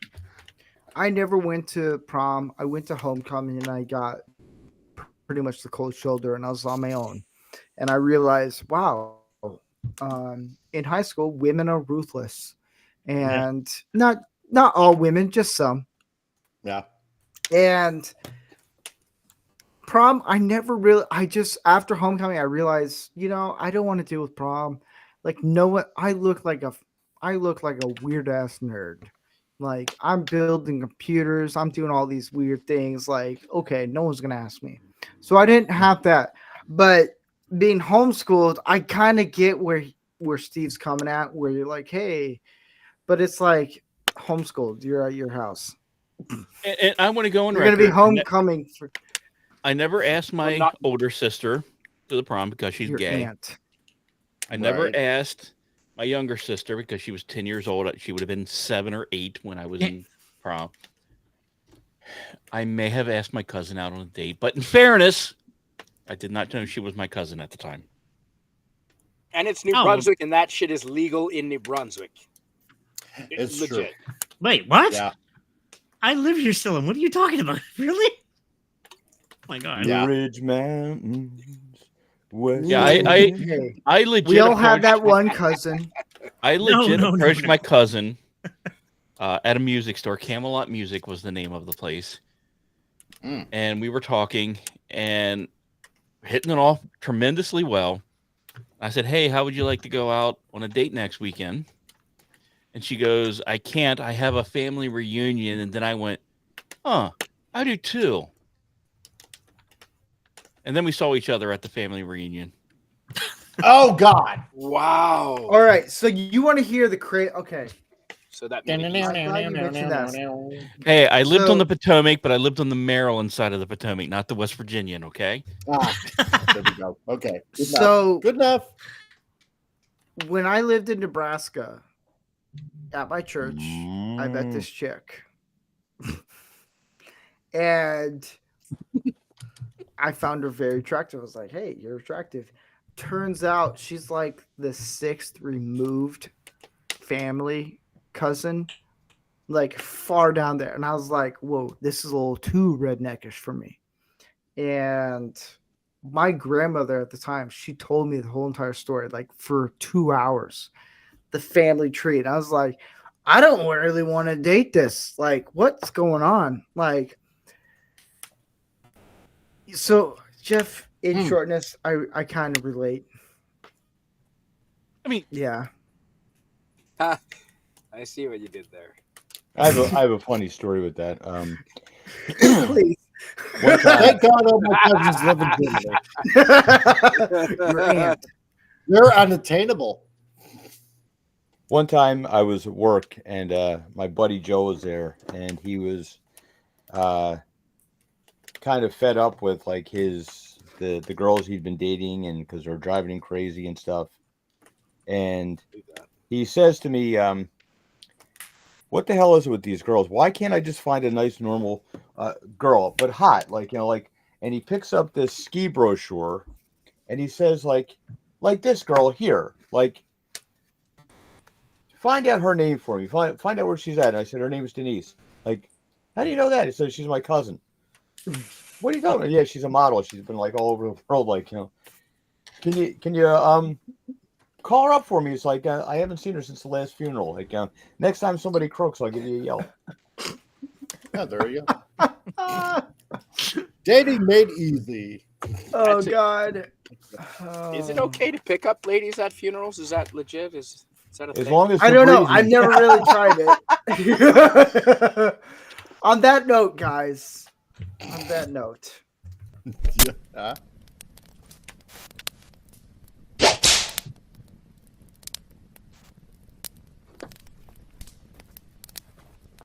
The whipping sound just sounds so weird. When Yes. Down here. It gives it a hint of S&M. usually you have to pay extra for that. Yeah. A lot. Yeah. We get to the segment where one of my all-time favorites is Tip of the Hat, where we go through a list and pick out of this wannabe shrine hat, and pick a name out, say something positive, masculinity. Some of the guys on the show will go into their list of movies and praise them for that, which is okay. Hey, whatever you want to talk about, it's okay. And some of the names we picked out, some people are like, fuck this guy. Yeah. And that's okay. And if you don't know the person's name, you can move on. That's okay. Up next is Matt Best. Now, before I get to you guys, does anybody not know who Matt Best is? Matt Best. Sounds familiar. Can't say I don't know. I don't know the man. Yeah. Okay. Does anybody else know who Matt Best is? Just me? All right. See that guy Well, I'll go. I'll on go. the internet? On the internet. That's a big question, I know, but Yeah, I know. Oh, I so was if muted. you if you don't know, it's okay. I'll go. And then we might get through 3 people then. Matt Best, to me, he was in the military. I think he was the Marine, either Army or Marines. Army Rangers. Army Rangers. Thank you. I knew it was one. A 50-50 shot. He does a lot of content with Black Rifle Coffee, which yes. but Oh, I know that guy. Yeah. now you do. You look, you little motherfuckers. I don't know the name, but if you're going to talk about guns and coffee, I'm in. Yeah, see, Yeah. now you guys know. All right. Guns are illegal in Canada. Steve, since guns are illegal in Canada, They're not. Handguns, yeah. Per capita, we What? have more guns than you guys. Per person, we have more guns in America. Yes, Yeah. we do. you know. That is Wait. Whoa. We're registered guns. Sure. No.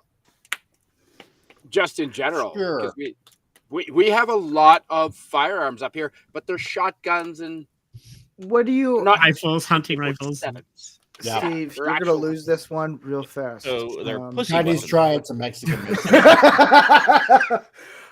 Canadian Spider-Man. I don't want to burst your bubble or anything, but America has yeah.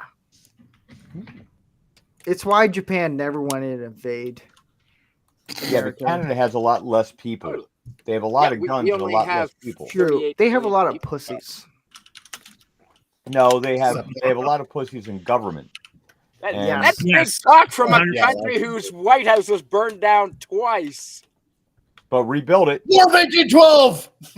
Anyways, we're getting sidetracked. All right. For Steve, the record, Canada what's- is number 7. United States is number 1. United Boom. States has How you 120. doing, baby? How you United doing? States has 120 per 100, and Canada has 35 per 100. Well, Yeah, you think we Falcon tell our Island, government Jim. about our guns? Our government has no idea how many guns we have. Dude, that's a shit ton. Especially Last known survey had United States American gun possession at 400 million for a population of 325 million. Now, does that count as registered and non-registered? That is based on sales, Okay. So non-registered. So you're looking at 1 billion. probably. Yeah. Yeah. We win. Anyways, Steve, what's masculine about Matt Best? You know what? I don't know who he is. No, but I have seen the dude doing firing some very large caliber weapons and doing some penetration testing. Whoa, And, whoa. I gotta. Oh. Whoa. We're a man Yeah. show. We're not no. Boom, chicka, wow, wow.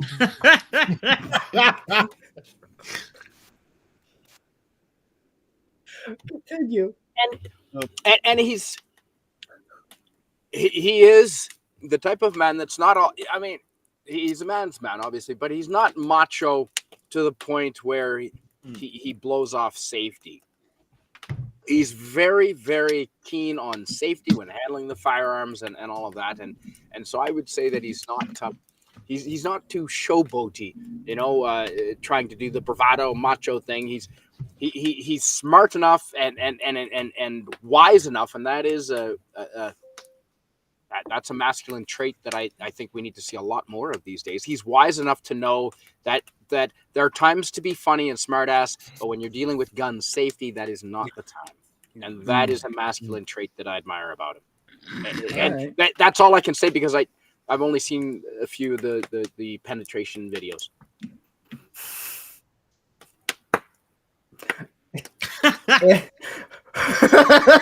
Well, Andy. Well, despite some of my misgivings with Black Rifle Coffee Company, they've been You're in a the little same boat. But I have respect, especially for people who have served in special forces. Although you do get guys like Dan Crenshaw, I Patch McCain, who's like, he did a whole bait and switch there, like running is one thing and then becoming complete swamp really quick. Jesse Ventura, who he was special forces, but he's a little, you don't criticize your teammates. You don't criticize guys that have lost friends and stuff like that. That's a little tacky.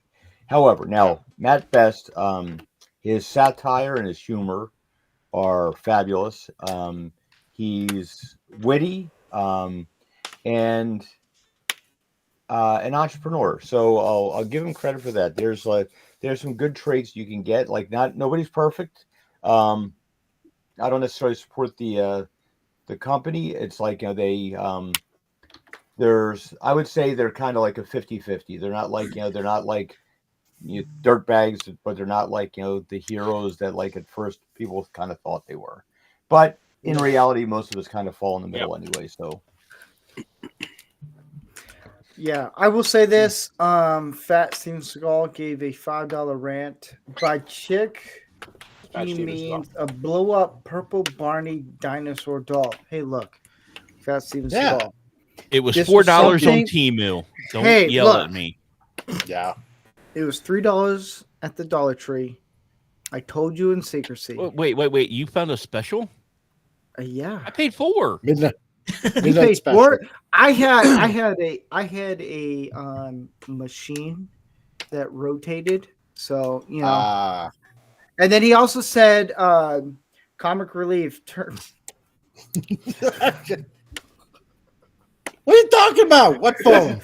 We have no That idea. That Steven Skull said for $2 Hey, Pat rent, Steven. comic relief in all caps, I should say. Turn that effing phone brighter off. It makes me happy. What makes you think it's a phone vibrator? Yeah. Exactly. Joke's on you. That ain't no phone. So I'm making some money off this blue dinosaur. You know, that's how we do it, baby. You blew a dinosaur. Yeah. Oh, No, yeah. that's a blow up purple Oh, Barney. okay. All right. The Hey, inside wasn't cooked. Hey, just I clarifying. didn't think that secret would come out, but you know, king size, man. Oh, That's how we go. Desperate times call for Who else desperate knows measures. who Matt Best is? You've had time to look him up. No, I mean, You gonna didn't he also bullshit do it right that, now? Article 15 clothing on top of that as well. Yeah, you Or did. paired do up that with one. him. Yeah, you know, I gotta give it to the guy. Yeah, he's definitely funny where it needs to be, and you know, all I gotta say is he took full advantage of, you know, American patriotism, you know, with coming out with Black Rifle Coffee, right? And he did it pretty smart because it was picked up by, you know, a lot of outlets that are out there speaking about what's going on in America and stuff like that. And you know, I don't know the little intricacies of what happened, like, you know, kind of like after that. So I guess you guys do, but you know, pretty smart marketing, I would say, on his part Yeah. to do that. You know, got to give that to him. The thing about Matt Best is I have a cousin. I have actually a few family on my mom's side of the family who's in the military, Navy, Marines, Army, and the Air Force. And there's a few veterans on this show, and then JRC who's in the Air Force, who I can't wait to get back. We're doing a Lego challenge, him and I, when he gets back from his tour. He's in the Navy. Or Navy, sorry, my bad. It's, you know, he'll be upset about that. yeah. Oh yeah. And my brother-in-law who was in the Air Force, the thing that I respect about people in the military is their duty. It's the thing about Matt Best is when you get out of the military, you have a lot of PTSD and a lot of issues. And I don't know how that is.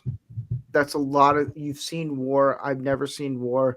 I don't know how that, the psyche of in your head on that. But with Matt Best is he used comedy to overcome it. And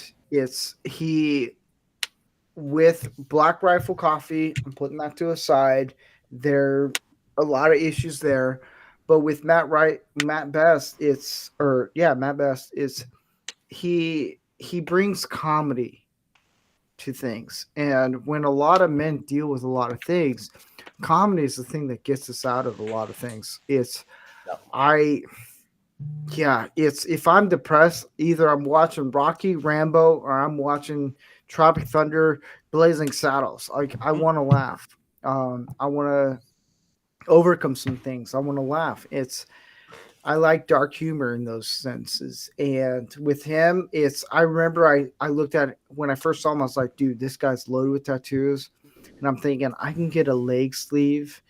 My wife's like, why? I was like, I want one. I just want to get my one leg just loaded up with tattoos. He's a guy that he's not afraid to do things.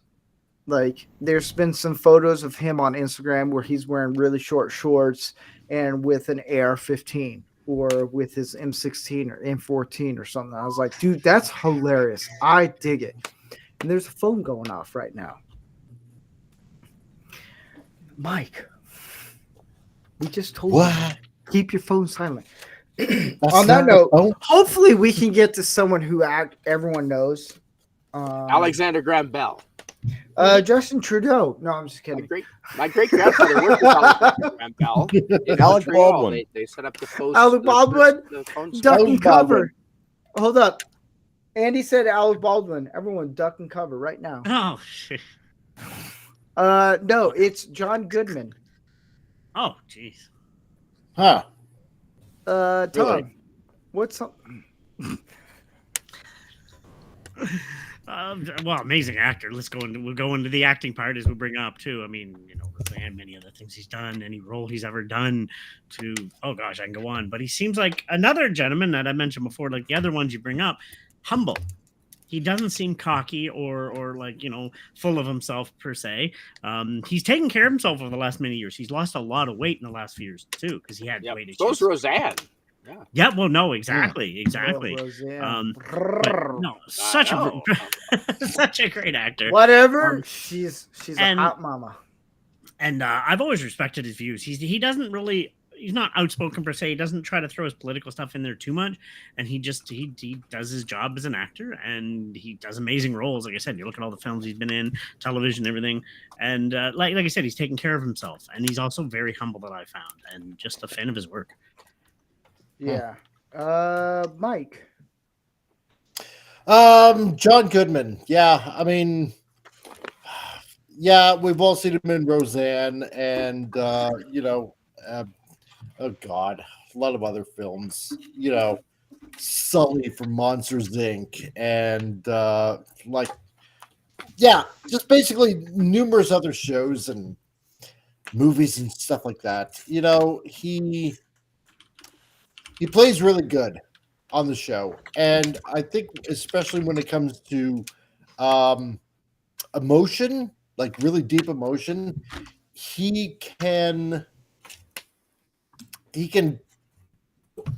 project it really well, whether it's like off camera, like say if he's doing like voiceover work or something like that, or on camera. He can play a real douchebag, especially in movies with some of the roles that he's had. Big Lebowski was interesting, so yeah, Big Lebowski comes to mind. Yeah, that for sure. Yeah, pretty much as an actor, he's gone pretty far. On the personal side, that's another story. So I'm just gonna leave it at that.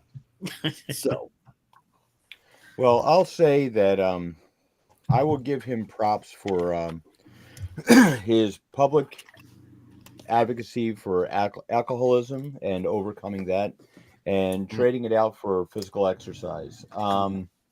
I try to stress to people that, like, if you're going to be addicted to something, be addicted to something healthy. You get one life and one body to carry you through it.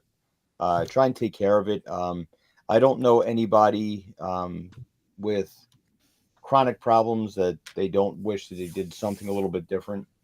But he, being an advocate for that and overcoming and being public about overcoming a lot of that takes some courage, and I applaud that for him. He's got some views that I don't agree with, but that's pretty much with everybody. My main thing with him is like when ABC went in there and fired Roseanne from her show. I if that were me, I would not have returned. I would have been like, you know what? He owes much of his career to her casting him in that part. And I think that it's when somebody goes and this person, you're friends with this person, and they get shafted like that, and you proceed to go and make more money off it when you don't really need it. After she brought you back, after they killed you off in the series, and she brought you back into it. That was a little bit, That's I don't know dirty. the details. I don't know if he reached out to her and she said, "No, you keep working." Maybe that's what happened. I don't know. But myself, that's what I would have done. How about you, Jeff? I would love to know how much input he had on this one scene on the Roseanne show that has stuck with me forever. Because I know some people abhor violence, but there was a scene where John Goodman's character comes in to see Roseanne and Jackie's crying on Roseanne's shoulder because Jackie's boyfriend had beat her up. I know the scene you're talking about. Yeah. Yep. And Dan goes and takes care of it. Yep. I would love to know. Yeah. I would love to know how much impact he had.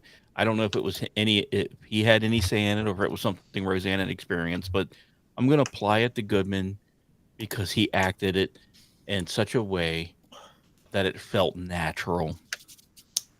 Yeah. And I'm sorry, you hurt. I don't speak with my sisters. I haven't spoken with my family in 8 years. They're all, my mom and my two sisters are both, and I'm not even joking in this matter. They all three wore vagina hats on a march on DC a few years ago. I am so far unaligned with them. It's not even. Yeah. Was that the vaginal insurrection? Yes. But if my little sister called me up tomorrow and said her husband hit her, I would drive the 8.5 hours and I would beat the ever living fuck out of her husband. Even though we haven't spoken in 8 years. Well, and there's a lot of false accusations. Yes. But if she reached out to me, it's not false because of our hatred for each other. Now, to see John Goodman play that in such a manner, the dude's not that great of an actor, so there's something in his life that he correlated with. And so the fact that he could portray that in a very believable manner, I am impressed with. Yeah. Mm-hmm. Like I said, when you mentioned, I got goosebumps. I remember that scene. It's so prevalent. It's just wow. Yeah. Yeah. Canadian Spider-Man.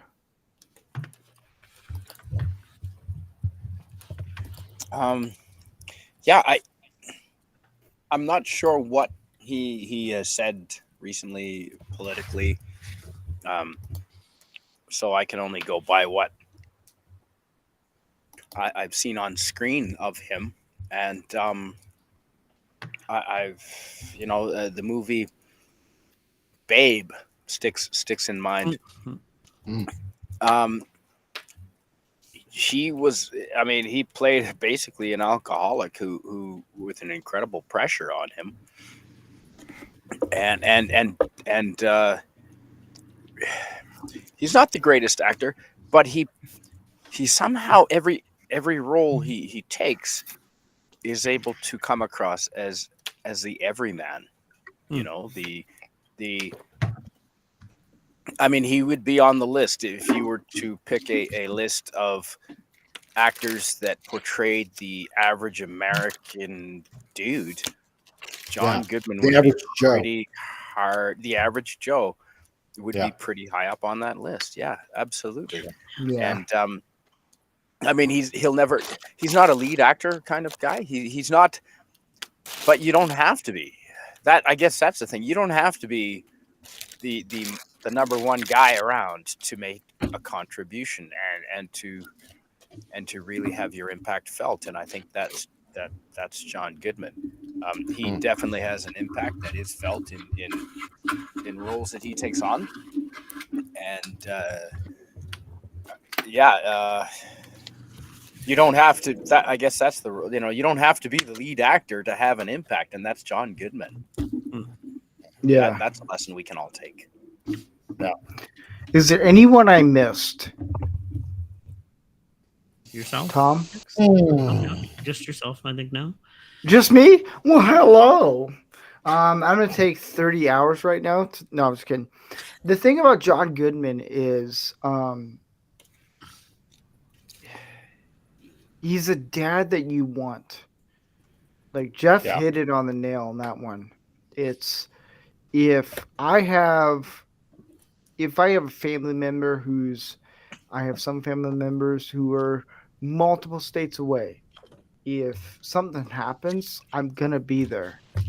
That's what I get with John Goodman it's I don't know if you guys seen Righteous Gemstones. It's not what I should say a show you should sit your mom with and watch with, but you get the sense of he's a dad who's failed a little bit, but he wants the best out of his kids.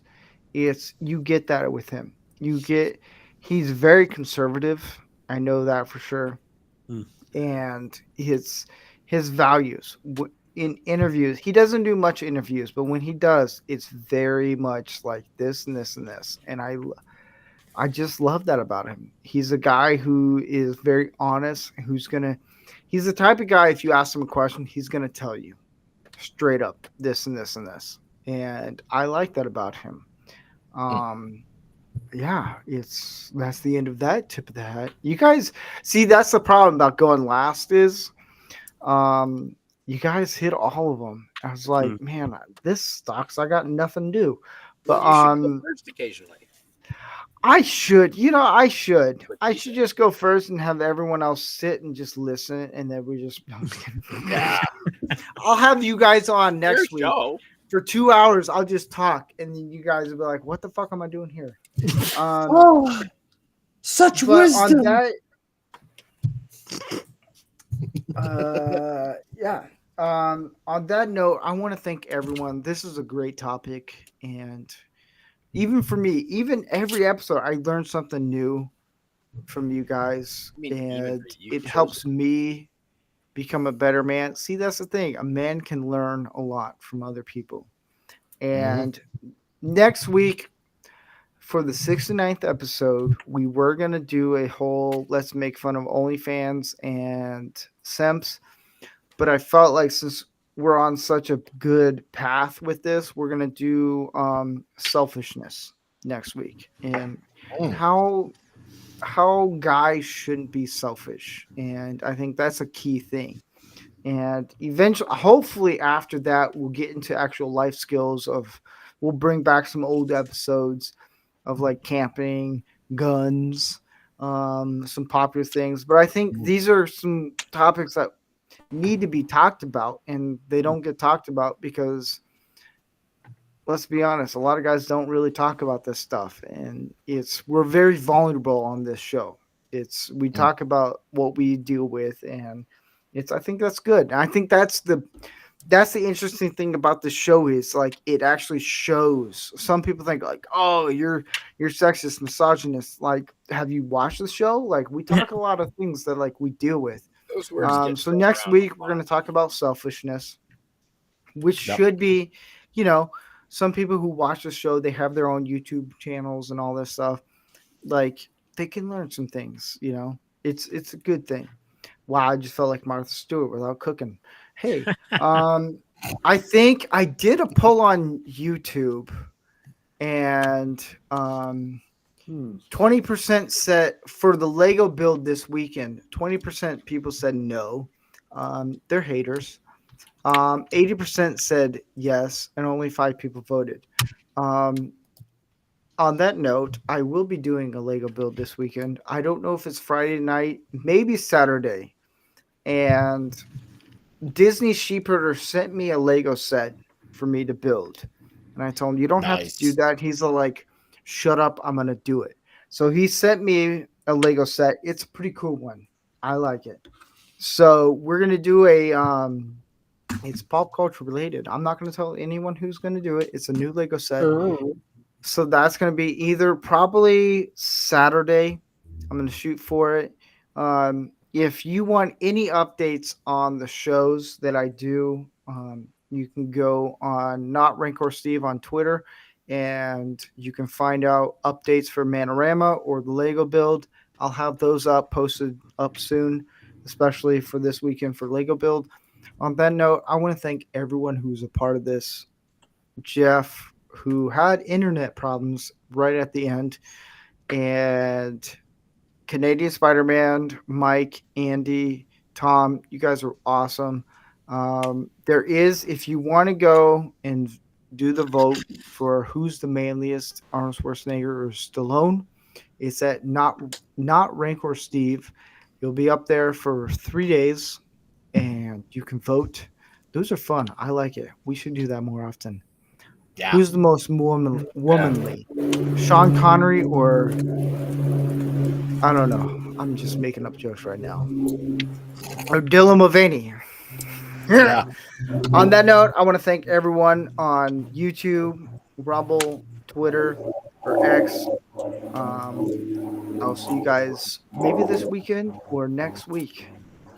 On that note, oh, I got to do the send off. I keep forgetting doing this, man. Yeah. See, right. I got to do this whole thing. I found a soundbite just for this one. Where is it? Nice. Where is it? If it works, let's see if it works. If I can find it. Oh boy. Hey, Christopher Dominguez in the chat. John Rendell. Everybody's Yeah. here. Hefe. Yeah, we had a really good chat. Let me find it. I'm on a mission here. Dang it, I can't find it. It's where Trump says bye-bye. On that note, everyone. Hey, you have a guy in the panel that could probably do the voice. That's right. Okay, bye-bye. Bye-bye.